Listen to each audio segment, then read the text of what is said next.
हे hi hello नमस्ते सत श्री अकाल मेरे प्यारे प्यारे दोस्तों, कैसे हैं आप सभी लोग। आशा करता हूँ अच्छे होंगे। मैं अभिषेक राज आपकी अपने YouTube चैनल इंग्लिश क्लासेस में स्वागत करता हूँ। दोस्तों, अभी बहुत सारा उलझन है आप सभी के बीच, क्योंकि अभी अभी मैट्रिक का रिजल्ट निकला है और आपके सामने नए नए सब्जेक्ट आए हैं और आप कंफ्यूजन में हो कि कौन सा सब्जेक्ट रखा जाए। सर, कौन सा फैकल्टी चूज करें, आर्ट्स, साइंस या कॉमर्स।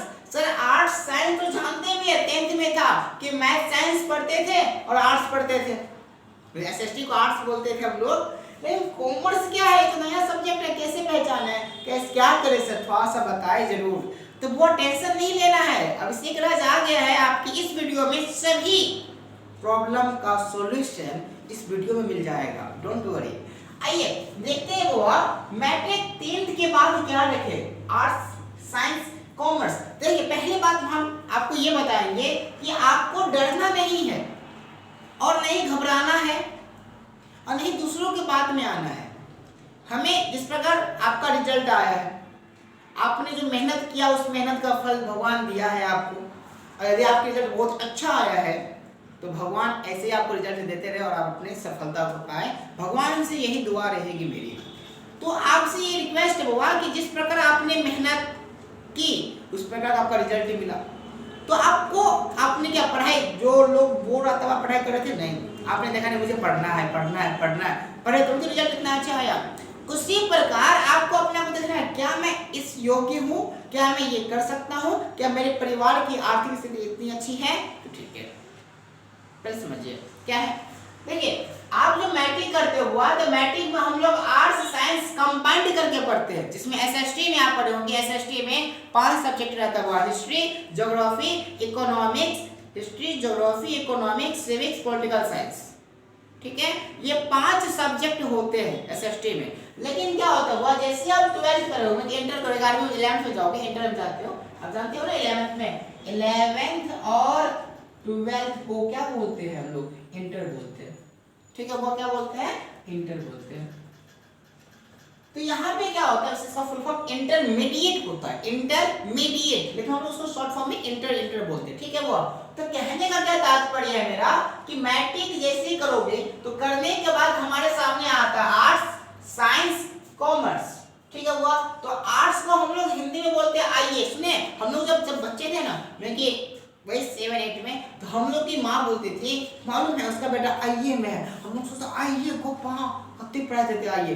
जब मैट्रिक पास करते, ओहो मैट्रिक के बाद आइए होता है, ये समझे। तो ये आइए लोग सब मूर्ख उतना नहीं समझता है। हुआ, ध्यान रखिएगा, जो बच्चा आर्ट्स है उसको बोलते हैं आइए, जो बच्चा इंटर में वो साइंस रखेगा उसको बोलते हैं आईएससी, मान इंटर ऑफ साइंस, आइए को इंटर ऑफ आर्ट्स। जो रखेगा कॉमर्स उसको बोलते हैं आईकॉम। क्या बोलते हैं, आईकॉम, शॉर्ट फॉर्म में। ठीक है। अब देखिए, यदि आप मैट्रिक के बाद आर्ट्स रखते हैं, देखिए कौन कौन सा सब्जेक्ट आएगा, वो political science, history, geography, economics, home science, psychology, sociology. अब देखिए सब बताते हैं आपको। पॉलिटिकल साइंस आप 10th में पढ़े होंगे, राजनीतिक शास्त्र। हिस्ट्री पढ़े होंगे, वो इतिहास। भूगोल पढ़े होंगे, इकोनॉमिक्स पढ़े होंगे।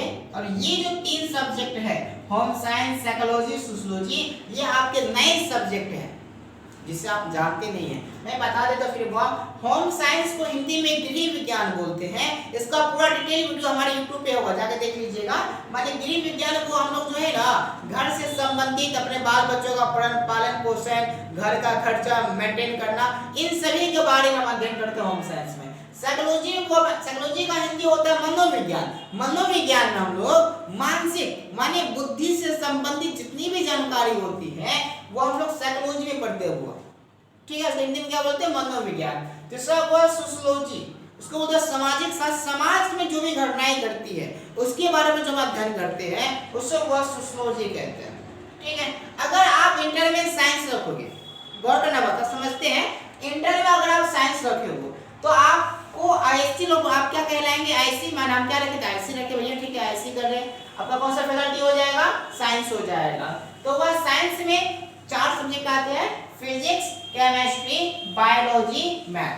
ठीक है, फिजिक्स, केमिस्ट्री, बायोलॉजी, मैथ। वह फिजिक्स को आपको पता है 10th में पढ़े होंगे, भौतिकी बोलते हैं। केमिस्ट्री को रसायन साइंस शास्त्र, बायोलॉजी को जीव विज्ञान, मैथ को गणित बोलते हैं, तो सभी जानते हैं।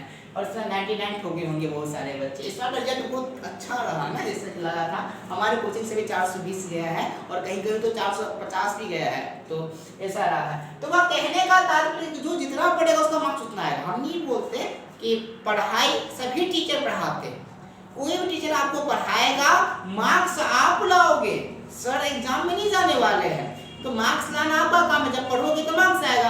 इसलिए अगर किसी का मार्क्स कम है तो आपको फ्रस्ट्रेट नहीं होना है, मेहनत करना है कि मैं इंटर में जो हूँ ना इससे अच्छा लाऊंगा। मैं टॉप, अगर मैं टॉपर से छूट गया तो मैं इंटर में पूरा जान लगा दूंगा, मैं इंटर में जरूर टॉप करूंगा। ठीक है वो, ये निराश नहीं होना है। जिनका मार्क्स कम भी आया है वो आप देखते थोड़ा सा कॉमर्स में, थोड़ा सा कॉमर्स में आता है, बारी बारी से बता रहा हूँ। वो कॉमर्स वाले को क्या बोलते हैं, आईकम बोलते हैं। क्या, आईकम।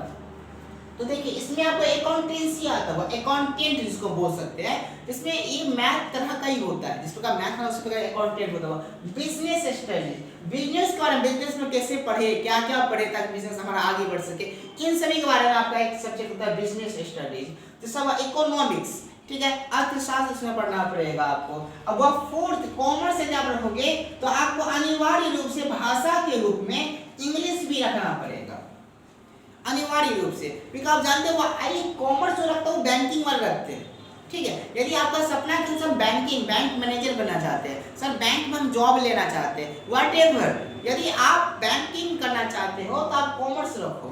यदि आप डॉक्टर या इंजीनियर बनना चाहते हो साइंस रखो। इसके अलावा यदि आप कुछ भी बनना चाहते हो आर्ट्स रखो।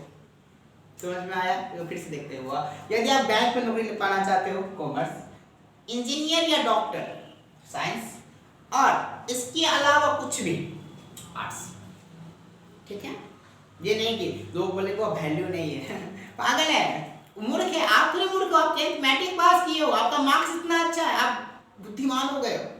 इसलिए वैल्यू सभी का बराबर है। बहुत आदमी बोलते हैं साइंस वाले को कुछ नहीं बोलेंगे, कॉमर्स वाले को कुछ नहीं, आर्ट्स पढ़ेगा आदमी, आर्ट्स पढ़ेगा आदमी, आर्ट्स का कोई वैल्यू नहीं है। तो उसको बताना, इस बार मैट्रिक इंटर का रिजल्ट दिया है तो क्या आर्ट्स टॉपर का नाम नहीं लिया, लिया कि नहीं लिया? तो बेवकूफ है, उसके बाद मत जाओ, तुम्हें जो लगता है वो रखो। अब देखो ये नहीं कि सर आर्ट्स में इतना सब्जेक्ट रखना पड़ेगा, नहीं बउआ, कोई भी फैकल्टी रखो, तुम्हें अनिवार्य रूप से 5 सब्जेक्ट रखना ही पड़ेगा। इसमें से वह 5 में से 2 सब्जेक्ट आपका रहेगा लैंग्वेज का। या तो आप इंग्लिश रखो, हिंदी रखो, उर्दू रखो, मैथिली, संस्कृत, फारसी, गुजराती, राजस्थानी, भोजपुरी, व्हाटएवर, जो भी आप रखना चाहते हैं, आप इनमें से किन्हीं 2 को रखना है। अगर आप मेरी सलाह मांगोगे तो मेरे हिसाब से हुआ इंग्लिश इज द बेस्ट।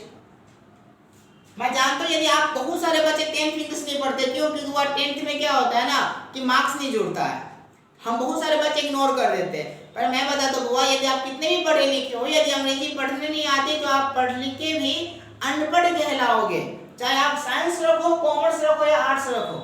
ठीक है, इंग्लिश की बहुत जरूरत है अभी के समय में, इसलिए आप इंग्लिश को रखो ही।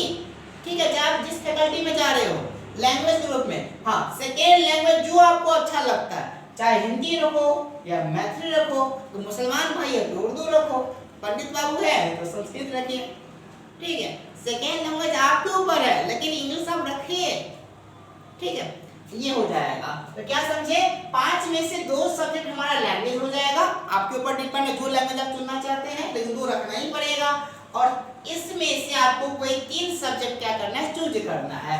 या तो आप पॉलिटिकल साइंस रखो, history, geography, economics, home science, psychology या सोशियोलॉजी, इनमें से जो आपको रखना है वो रख सकते हैं। ठीक है, अब आए वो साइंस पे, तो वो साइंस में भी सेम पोजीशन, 5 आपको रखना है, जिसमें से 2 आपका अनिवार्य रूप से कंपलसरी आपको क्या है कि 2 लैंग्वेज रखना है, चाहे इंग्लिश हिंदी जो आपको रखना है।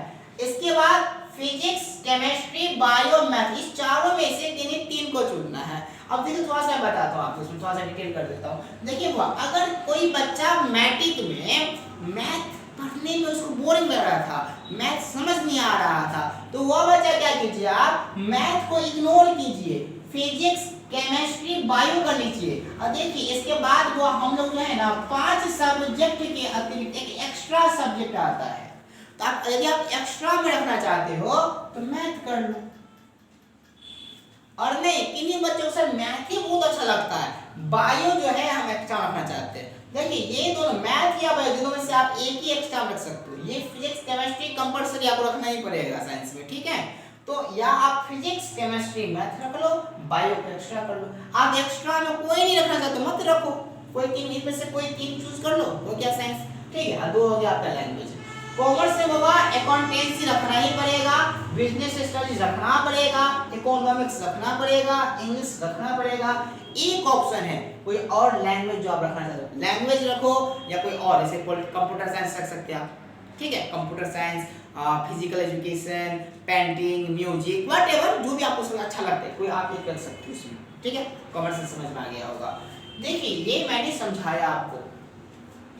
इसने के बाद हुआ कुछ बच्चे ऐसे होते हैं जो मैट्रिक के बाद कंफ्यूज होते हैं, उसको पता नहीं मुझे करना क्या है, मुझे करना क्या है। देखिए पहली बात आपको अपना लक्ष्य निर्धारित करना पड़ेगा, मुझे करना क्या रियल में, ठीक है। मुझे करना क्या है। मान लीजिए कि बहुत सारे भी देखिएगा, बहुत सारे लोग ऐसे हुआ जो पढ़ तो रहे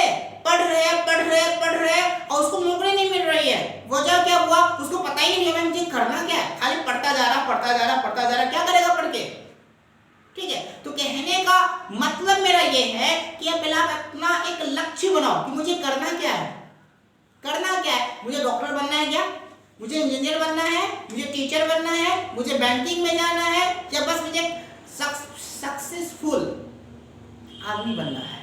मैं किसी भी फील्ड में से मैं जाना चाहता हूँ, मैं बस सफल होना चाहता हूँ, मुझे बस नौकरी चाहिए। और दुनिया में सभी को नौकरी ही चाहिए।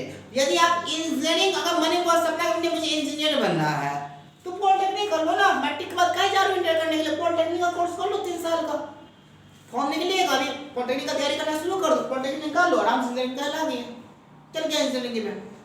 इसके बाद अगर मैं मेडिकल से चल डॉक्टरी में मेडिकल करना चाहते हो, पीएम मैट्रिक बाद पढ़ा, मेडिकल का फॉर्म भरो, चल जाओ इंजीनियरिंग से आईटीआई में चल जाओ। मैट्रिक के बाद ये सभी तीनों फॉर्म हुआ मैट्रिक के बाद ही भरा जाता है। बहुत सारे बच्चे इंटर करने के बाद करते, क्या फायदा, 2 साल का इंटर किया।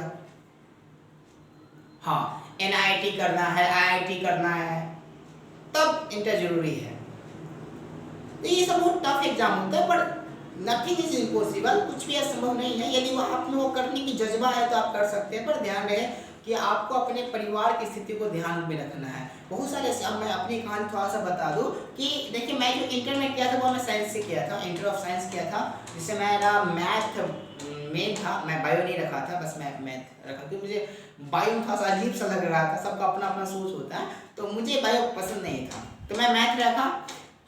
शौक था कि नहीं मुझे जो है ना, अच्छा मैं थोड़ा सा मैं भी एम था मैं आईआईटी में जाऊँ, लेकिन क्या करें जा नहीं पाया। वो क्यों, क्योंकि जब देखिए जब इंटर ऑफ साइंस की इंटर साइंस से किए तो बोले कि वहाँ बीएससी करते हैं, बीएससी तक आईआईटी में निकालेंगे, नीट का फॉर्म भरते, लेकिन क्या करते, कुछ नहीं हो पाया। वो गार्जियन बोले कि नहीं सक्सेसफुल नहीं है, इतना महंगा नहीं जा सकते, तो हो गया सपना चूरना। तो ऐसे पढ़े तो क्या फायदा। आप इंटर करोगे साइंस से, बीए में आप जब इंटर कर लोगे तो आपको जाना पड़ेगा बीए, तो बीए जब करोगे तो क्या बीए रखोगे, बीए में आर्ट्स रखोगे। जब इंटर में साइंस रखो तो बीए में साइंस रखो, कोई जरूरी नहीं है, पर वही उचित होता है। देखिए जब आप साइंस पढ़ रहे हो तब बीए में साइंस से करो ना, क्योंकि वो आपका साइंस में पकड़ है।